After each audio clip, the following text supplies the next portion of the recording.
aku daripada customer pun streskan aku. So pukul keliling semua.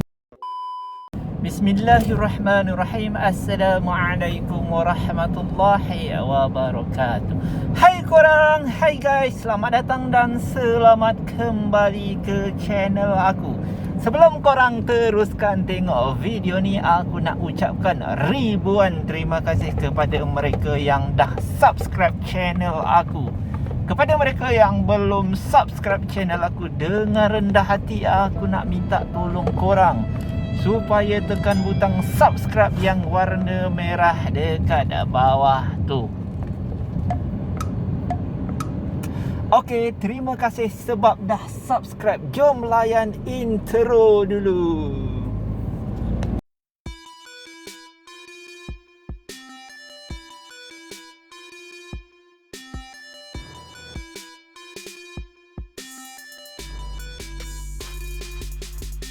Aku doakan korang yang sampai ke channel aku akan dimudahkan segala urusan, dimurahkan rezeki dan berjaya di dunia dan juga di akhirat. Pada kali ini aku nak buat video mengenai apa yang aku rasa selepas setahun bekerja sendiri. Dan platform yang pertama ialah sebagai Grab driver. Korang boleh tengok video-video aku yang sebelum ini mengenai kenapa aku jadi driver Grab full time, dengan cabaran-cabaran aku semasa menjadi Grab driver, dengan pengalaman manis aku menjadi Grab driver dekat hujung video ni.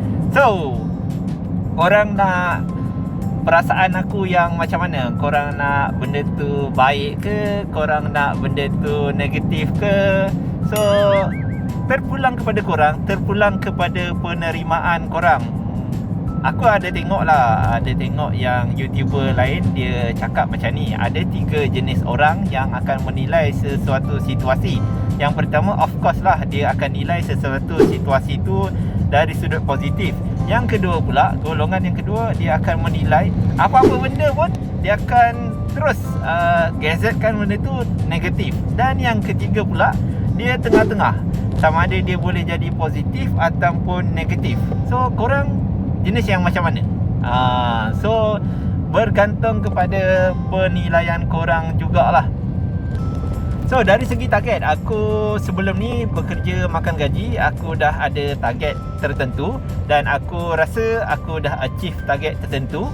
Dan disebabkan itulah antara faktor-faktor yang menyebabkan aku resign daripada company itu dan aku jadi freelance.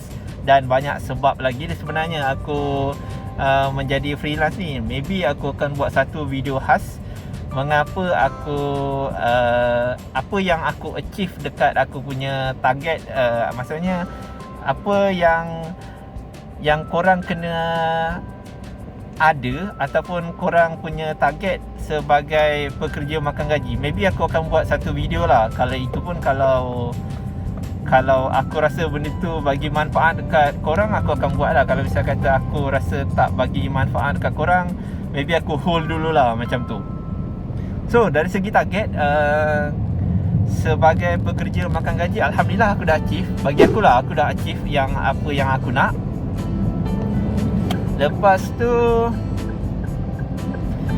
untuk target kerja sendiri, aku ibaratkan macam aku sebelum ni aku kerja makan gaji dah hampir 10 tahun. So masa kira 3 tahun awal tu, aku rasa aku tak achieve apa-apa. Aku just bekerja yang macam tu je.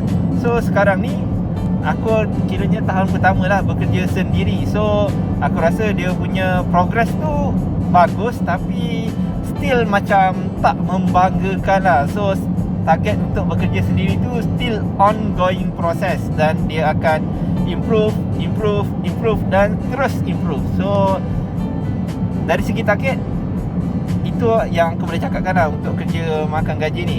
Dari segi cabaran pula, cabaran untuk kerja sendiri ni, dia tak macam cabaran untuk kerja makan gaji. Sebab bagi aku, kalau misal kata stres untuk kerja makan gaji tu, dia ada stres dia sendiri. Stres tu yang dari luar tau, dari luaran. Kalau misal kata kerja sendiri ni, dia punya stres tu kita yang datangkan stres. Apa yang kita nak rasa stres, kita yang akan buat stres tu. So kalau misal kata tak ada stres pun tak boleh juga.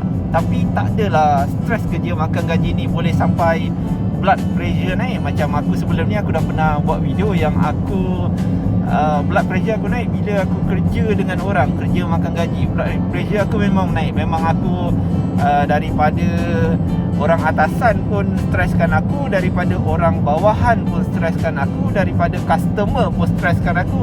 So pukul keliling, semua nak streskan aku. So memang sangat stres lah. Tapi kalau kerja makan kerja sendiri ni, stres tu kita yang buat. Kita yang kalau misal kata kita dah sampai satu comfort zone, kita naikkan sikit stres tu. So sikit insya-Allah lah, bagi aku punya perjalanan hidup sebagai freelance ni berjalan dengan baik lah, okey. So yang ketiga pula, ada nombor So yang seterusnya pula dari segi income lah. Maybe orang nampak pasal income lah, daripada kerja makan gaji dengan kerja sendiri. Sejujurnya aku still tak dapat macam gaji aku dulu lah. Still tak dapat macam gaji aku dulu. Tapi korang kena ingat yang Grab driver ni, Grab ni dia umpama platform tau. Platform bisnes. Nanti aku akan buat satu video khas kenapa aku cakap Grab ni ialah bisnes. Sebab kalau bisnes, dia akan ada turun naik tau. Dia akan ada turun naik, dia akan ada jatuh bangun. So macam sekarang ni, masa aku publish video ni, masa bulan puasa dan masa zaman PKP, job memang sendu. Tapi apa yang kita nak buat, kita kena redha dan kita kena cari jalan untuk banyakkan income balik macam dulu.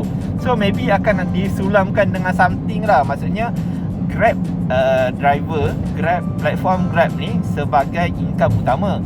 So kena selitkan dengan income yang lain. So itu aku dah ada income yang lain juga, tapi aku tak nak cerita kat sini sebab ada benda-benda lah yang aku akan cerita dekat orang, dan ada benda yang aku tak cerita dekat orang. Dia macam agak tengok keadaan. Maybe aku akan cerita juga di lain kali. So berkaitan dengan masa berkualiti dengan family, untuk anak pertama dengan anak kedua aku bekerja dekat company yang sama juga. Company yang last aku kerja, masa untuk anak pertama dengan anak kedua pun aku still company yang sama juga. So kiranya aku bertahan agak lama jugalah dekat company yang last aku kerja ni.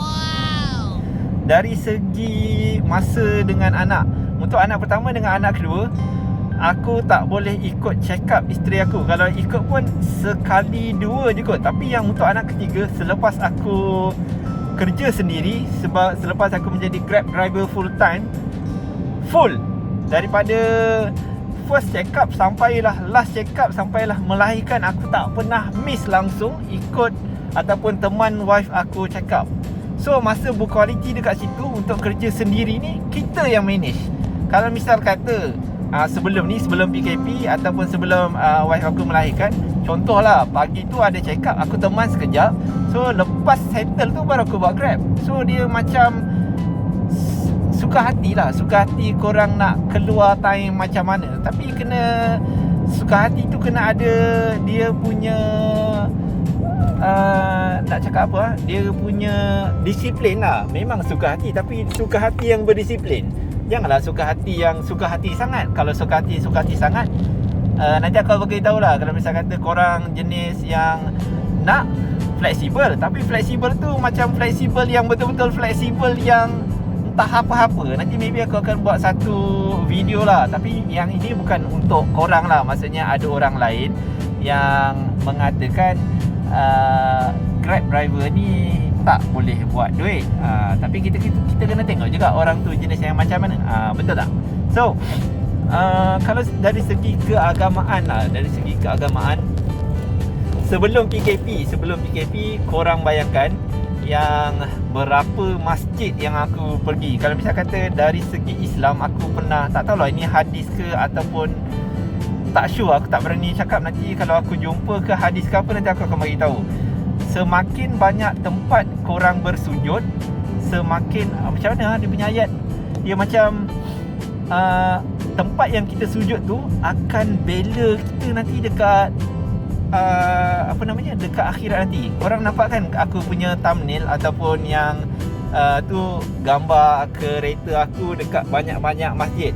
Tu memang semua masjid yang aku pergilah, semua masjid yang aku pergi. Solat duha masjid lain, kalau solat zuhur masjid lain, solat asar masjid lain. Lepas tu kalau misal kata aku kerja lebih masa lah, maksudnya aku buat sampai maghrib. Lepas tu maghrib pun solat di tempat lain. So bayangkan sehari aku solat dekat banyak tempat dan banyak masjid. So berapa banyak tempat yang aku sujud. So tempat sujud tu dia akan bela kita dekat akhirat nanti. Kalau misal kata yang ini kalau kat rumah lah, kat rumah ini aku pun ada terbaca ke terdengar kuliah kot. Kalau misal kata solat kat rumah pun, korang jangan solat tempat yang sama, korang kena banyakkan tempat sujud. Maksudnya kalau misal kata hari ni solat dekat bilik pertama, hari esok solat kat bilik kedua, hari lusa solat kat bilik ketiga. Lebih kurang macam tu lah. So dari segi keagamaan bagi aku, alhamdulillah lah setakat ni makin improve daripada aku punya kehidupan yang lalu. So alhamdulillah. Sebelum mengakhiri, so motif video kali ni ialah just sekadar nak sharing apa aku punya perasaan sebagai pekerja sendiri, sebagai setahun aku bekerja sendiri. So sekiranya sebelum mengakhiri video ni, sekiranya aku ada mengguris mana-mana pihak, aku nak minta maaf. Sekiranya konten aku ada mengguris mana-mana pihak, aku nak minta maaf. Jika korang rasa video aku bermanfaat, korang boleh like, share dan subscribe. Semoga bertemu di video akan datang. Bye. Assalamualaikum.